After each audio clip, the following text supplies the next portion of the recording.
안녕하세요. 여러분, 장인수 선생님의 훌륭한 EBS 강의 온라인 클래스 통해서 잘 듣고 계시죠?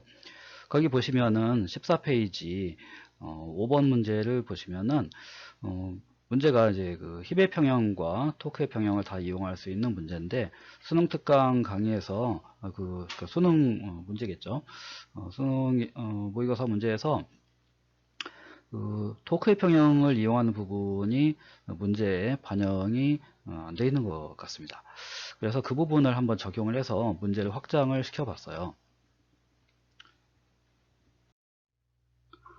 자, 먼저 원래 문제를 보시면은 그 바닥과 벽이 있고, 바닥과 벽에 비스듬하게 기울어져서 기대고 있는 직육면체 모양의 막대가 있다. 이렇게 설정이 되어 있습니다.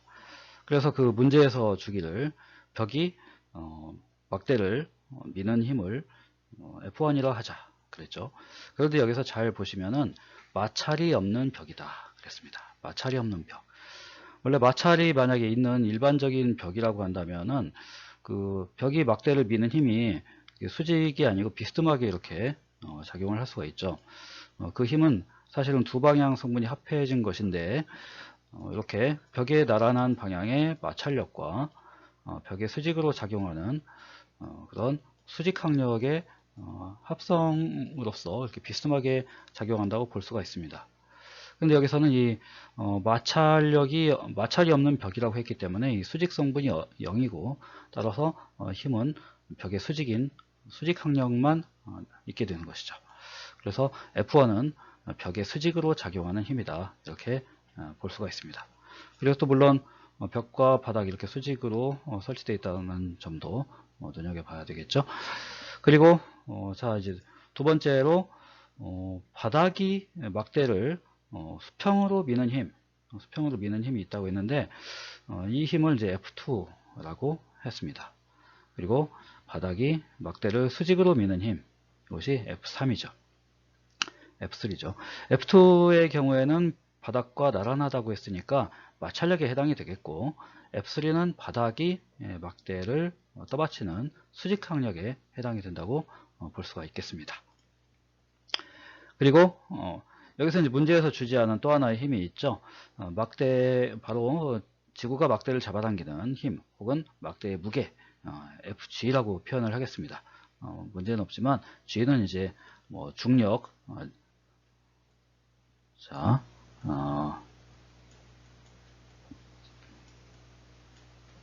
중력, 이렇게 쓰겠습니다. 중력. 비슷한가요? 중력? 중력의 G죠.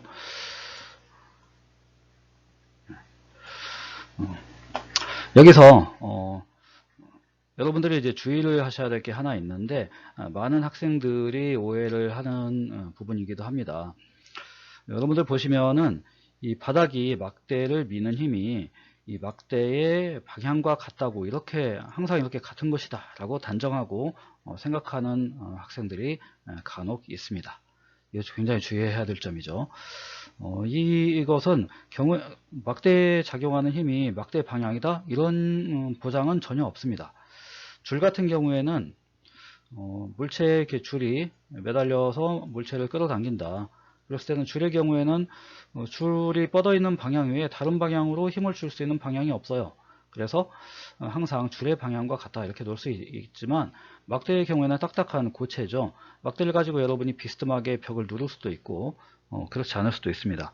비스듬하게 누를 수도 있고, 어느 방향으로든지 힘을 줄 수가 있죠. 그래서 이 막대에 작용하는 힘은 어느 방향이다 하고 단정하고 시작하면 절대로 안 되겠습니다. 이 힘은 이 경우에는 이렇게 막대의 방향과는 상관없는 비스듬한 방향이 될 수가 있는 거죠. 이것은 마찰력의 크기라든지 수직항력의 크기가 처음부터 정해지는 것이 아니고, 힘의 평형 조건이라든지 물체의 가속도 운동 조건이라든지 등에 따라서 식을 세워서 풀어서 구해야만 되는 그런 힘이지, 처음부터 어떤 방향이다 이렇게 단정할 수 없다는 점 유의해야 되겠습니다. 이것이 줄과 관련된, 줄에 작용하는 장력하고 혼동하기 쉬운 부분이니까 주의를 해야 되겠습니다.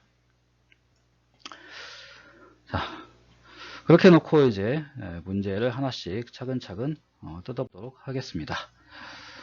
여러분 이제 우선 이게 물체가 역학적인 평형 상태에 놓여져 있는 상황이기 때문에 역학적 평형을 이용해서 문제에 관한 식을 한번 풀어보도록 하겠습니다.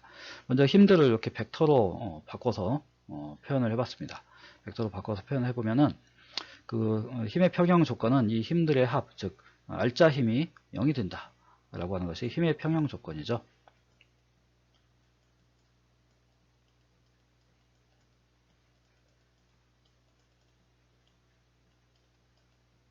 힘의 평형을 이렇게 식으로 쓰면 힘들을 식으로 이렇게 다 합성을 했을 때 모든 힘이 이 물체에 작용한, 즉 여기서 막대가 이제 주인공이죠.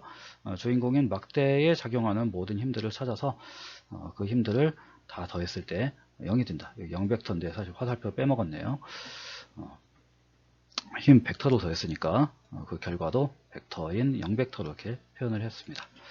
자, 그러면 이것을 수평 방향의 힘 그리고 연직 방향의 힘 이렇게 따로 구할 수도 있는데 이것을 성분으로 쓰게 되면은 이런 식으로 또 쓸 수가 있습니다. 먼저 좌표를 가로축을 x축, 세로 방향을 y축으로 잡고 이 각각의 벡터들을 성분으로 써보시면은 이렇게 쓸 수가 있죠. 즉 F1은 X성분이 F1의 크기, F1 벡터 표시 없는 F1이고 Y성분이 0, 수평성분만 있으니까 이렇게 쓸 수 있죠. F2 벡터는 마찬가지로 수평성분, X성분만 있고 X성분은 이 힘이 왼쪽으로 작용한다고 처음에 이제 생각을 썼는데 왼쪽인지 오른쪽인지 처음에는 알 수 없겠죠. 이거 사실은 처음에 이렇게 쓸 수도 있습니다. F2를 이렇게 수평 방향이다 이렇게 잡아두고서 가로 성분이 F2, 세로 성분이 여기다 이렇게 쓸 수도 있죠. 이렇게 쓰는 경우에는 X방향 성분을 다 합한 식이 이런 식으로 표현이 될 겁니다. 이렇게 될 거고 F2를 풀면 마이너스 F1이다 이런 식으로 나오겠죠. 그래서 결국 F2의 성분은 마이너스 F1, 0 이렇게 나올 테고 지금 우리가 쓴 것처럼 이렇게 쓴다면은 F2가 여기서는 빨간색으로 쓴 이 식을 보시면은 F2 equal F1 이렇게 플러스 나오면 여기 F2는 여기서 마이너스 F2가 F2의 성분이라고 했으니까 이 식이 결국 마이너스 F1, 0 이렇게 나오겠죠.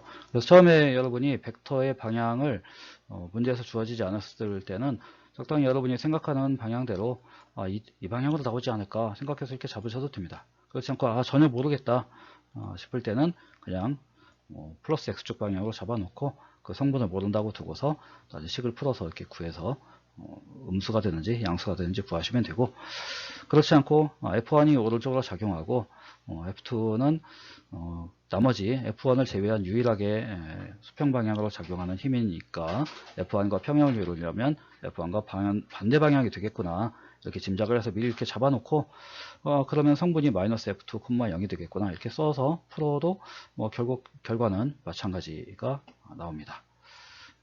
별로 크게 유념할 부분은 아니고 여러분이 그 식을 세운 것하고 풀이하고 일관된 기준에 따라서 이렇게 해석을 하시면 되겠습니다. 그래서 Y축 방향도 마찬가지로 이렇게 파란색으로 표시된 성분을 보시면은 F1, F2는 Y 성분이 0이고 F3와 FG만이 Y 성분을 가지고 있죠. 여기서도 FG도 무게니까 아래쪽으로 작용한다고 생각을 하고서 처음부터 아래 방향으로 이렇게 잡아줬습니다. 그렇게 하면 이 성분의 값, FG의 값은 F3과 같은 크기로 나오겠지만, 자, 이렇게, F1은 F2와 같다, 이렇게 나오고, 그래서 F2의 성분은, F2라는 값은 F2의 성분이 아니죠. F2라는 벡터의 크기입니다. 성분은 마이너스 F2, 0이고 크기는 F2다. 이렇게 볼 수 있죠. 그래서 F2는 여기서 F2 벡터의 크기를 놓고서 방향을 따로 마이너스를 앞에 붙여준 것이 이 X 성분이다. 이렇게 말할 수 있습니다.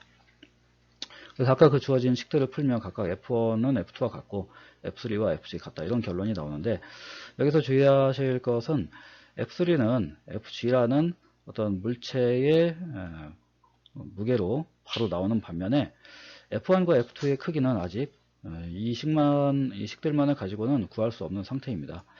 F1과 F2가 같다는 것만 알 수 있을 뿐이지 그 크기를 FG와 어떻게 관련시킬 수 있는 단서가 아직은 없는 것이죠. F1, F2의 크기를 구하기 위해서는 이제 또 하나의 조건을 고려를 해야 되는데 바로 여러분 아직 역학적 평형 중에서 토크의 평형, 돌림힘의 평형을 고려하지 않았죠. 그 돌림힘의 평형을 고려해야 비로소 F1과 F2의 크기를 구하실 수가 있습니다. 물론 문제에 따라서는 힘들의 크기를 힘의 평형만 가지고도 쉽사리 구할 수 있는 그런 경우도 있습니다. 하지만 이 문제에서는 F1과 F2의 크기는 바로 이렇게 힘의 평형만 가지고는 구할 수 없고 돌림힘, 토크의 평형을 통해서만 구할 수가 있습니다. 여기서 이제 토크를 구할 때 회전 중심을 잡아야 되는데 힘의 평형이 이루어지는 경우에는 토크를 구하기 위한 이 회전 중심을 또는 회전축을 어디를 잡아도 상관이 없다고 했죠. 자료를 참고하시고 그렇기 때문에 우리가 이제 토크를 구할 때 가장 구하려고 하는 것이 F1이니까 F1은 식에 등장하는 것이 좋겠죠. 토크를 구할 때 0이 아닌 토크를 작용하도록 잡아야 되니까 회전축을 F1이 작용하는 점에 잡으면은 아주 곤란하게 되겠습니다. 예를 들어서 뭐 F2나 F3를 구해가지고 역으로 F1을 구하는 뭐 그런 방법을 써도 되긴 하는데 회전 중심을 기왕이면은 우리가 별로 이제 당장 구해야 될 필요가 없는 F2나 F3가 작용하는 점에 두게 되면 F2와 F3에 의한 토크는 식에 등장하지 않고 FG와 F1의 관계를 바로 토크의 평형을 통해서 구할 수 있는 방법이 되겠습니다. 그래서 이런 회전 중심을 잡는 연습은 문제를 많이 푸시면서 연습을 통해서 어떤 통찰력, 문제를 보는 안목을 키우셔야 되겠습니다. 회전 중심을 이렇게 잡고 보시면은 F1의 작용선을 쭉 연장해 가지고 그 회전축에서 이 작용선까지의 거리 이것이 바로 F1의 모멘트 팔이 되겠습니다. 그래서 결국은 이 F1이 바닥면의 평행이기 때문에 바닥면에서 F1의 작용선까지의 거리를 A라고 두게 되면 A 곱하기 F1 이것이 F1에 의한 토크의 크기가 되겠죠. 그리고 FG 그리고 이제 회전축이 여기 있으니까 F2, F3 무시하고 나머지 이제 FG를 보시면은 FG가 작용하는 그 작용선을 이렇게 쭉 연장을 해보시면은 회전축으로부터 그 작용선까지의 수직거리가 바로 FG의 모멘트 팔이 되겠죠. 그래서 이 값들을 통해서 토크를 구해서 그 합이 0이 된다는 조건을 알아보도록 하겠습니다. F1에 의한 토크는 회전 중심에서 봤을 때 회전 중심에서 F1의 작용점을 쭉 이어서 보시면은 이 방향으로 바라봤을 때 F1은 이렇게 오른쪽으로 시계 방향으로 돌리는 토크를 만들게 되겠죠. 그래서 시계 방향 토크는 우리가 반시계 방향으로 도는 것을 보통 수학에서 좌표축의 기준 방향으로 잡기 때문에 이게 플러스 방향의 토크다. 반시계 방향이 플러스 방향인 이런 기준을 잡게 되면은 시계 방향으로 도는 것은 마이너스라고 이렇게 표현할 수가 있겠죠. 그래서 토크의 크기는 A 곱하기 F1이 되고 A가 이제 모멘트 팔이고 F1이 힘의 크기죠. 그래서 A 곱하기 F1이 힘의 토크의 크기가 되겠고 토크의 방향은 이렇게 시계 방향을 마이너스로 표기해서 앞에 마이너스를 이렇게 붙여줬습니다. 그리고 FG에 의한 토크는 크기는 모멘트 팔 B와 FG의 크기의 곱인 BFG 이렇게 쓸 수 있고 여기서 반시계 방향을 우리가 기준으로 이렇게 잡아줬으니까 반시계 방향으로 도는 이런 토크 즉 기준점에서 회전축에서 이렇게 FG의 작용점을 바라봤을 때 이것도 지우고 볼까요?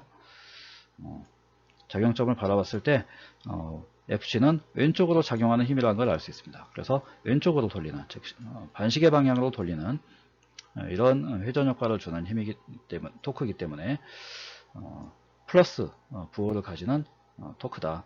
B와 FC는 각각 이 모멘트 파열의 절대값과 힘의 크기의 절대값이죠. 그리고 이렇게 크기와 방향을 따로따로 생각해서 크기 따로 구하고 방향은 플러스냐 마이너스냐 이렇게 따로 부호로 표기해주면 혼동할 여지를 좀 줄일 수 있겠습니다. 이렇게 토크의 방향을 잡아서 두 토크의 합, F3와 F2는 이 회전축을 지나기 때문에 모멘트 파열이 그냥 0이죠. 그래서 토크에 기여하는 바가 전혀 없겠습니다. 물론 여러분이 회전축을 이 물체의 중심에 잡을 수도 있는데, 여기서는 이제 물체가 직육면체라고 하는 것만 주어졌지 무게중심의 위치는 정확히 주어지지 않았습니다. 물론 뭐 균일한 물체라고 가정을 하고서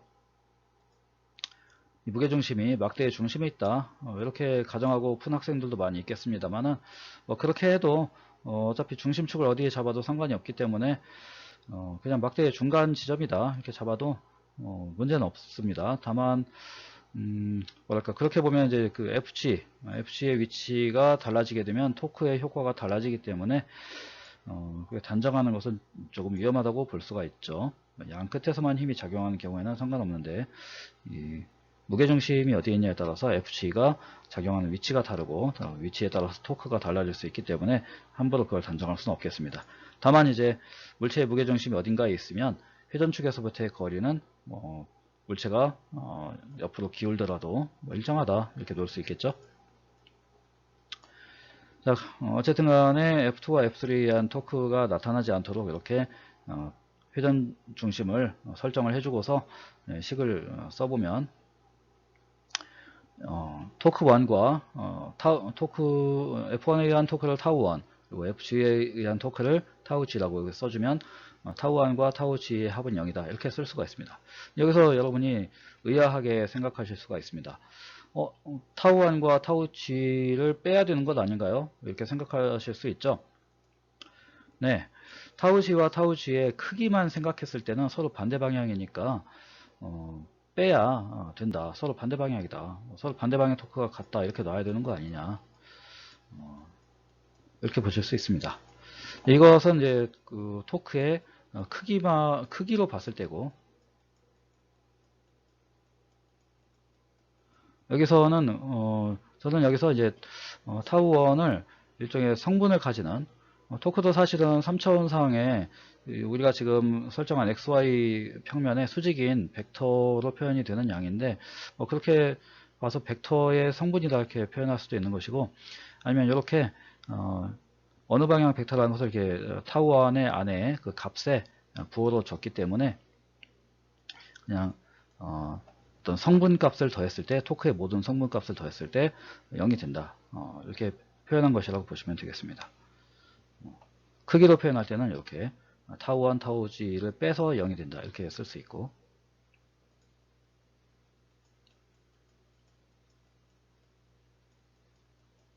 이때는 이제 크기로 봤을 때 이렇게 쓸 수가 있는 것이죠. 크기를 이렇게 봤을 때 이런 식으로 쓰실 수도 있고, 이와 같이 미리 성분 값을 플러스 마이너스 성분을 넣어서 대입을 해줬을 때는 이렇게 쓰셔도 성분을 더해서 0이 된다 이렇게 써주고, 각각의 성분을 이렇게 풀어서 써주는 방식으로 여기에 부호를 넣어서 이렇게 식을 세울 수도 있습니다.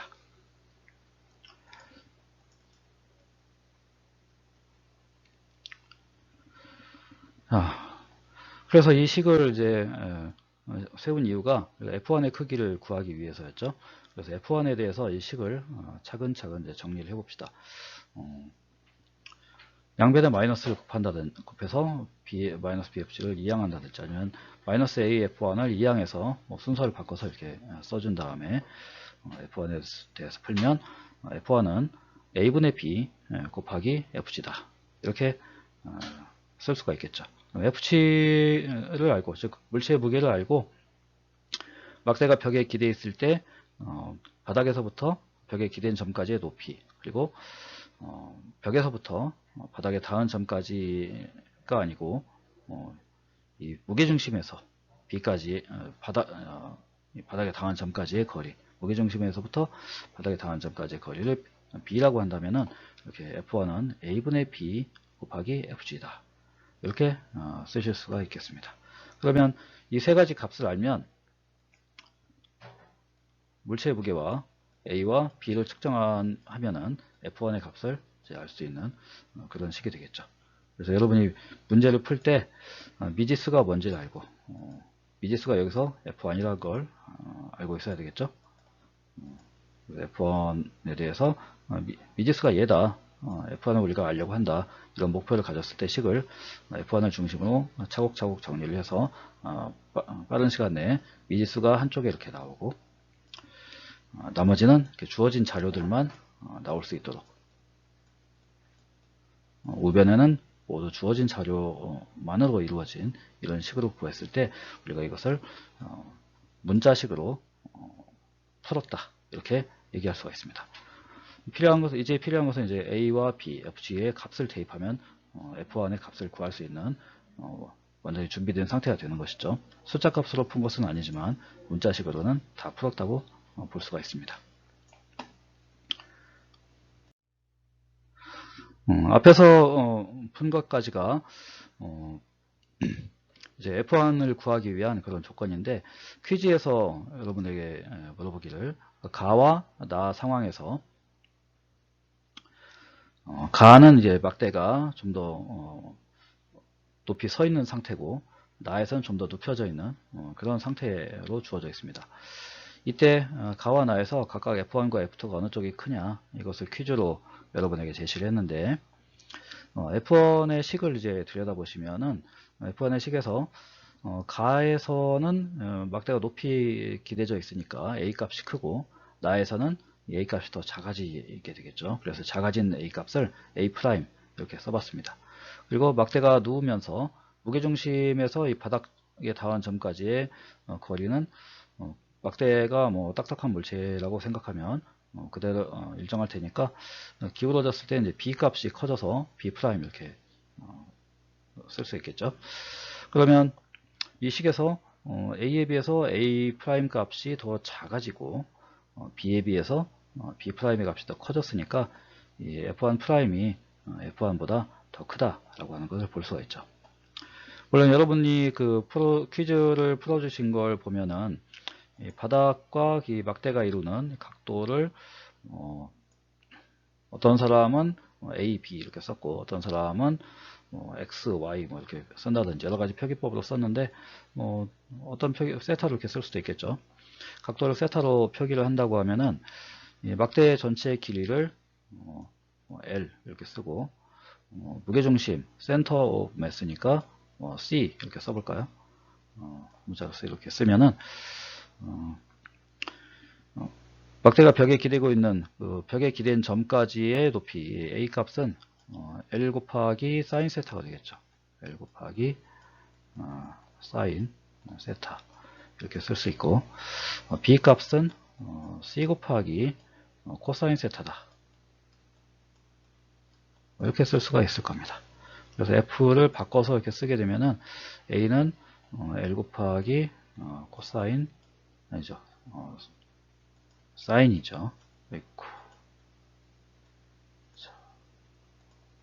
L 곱하기 사인 세타 분의 B가 C 곱하기 코사인 세타 이렇게 되고 FG 이렇게 써줄 수가 있겠습니다. 그러면 사인 세타 분의 코사인 세타는 이게 그 코탄젠트 세타다 이렇게 쓸 수 있는 부분이죠.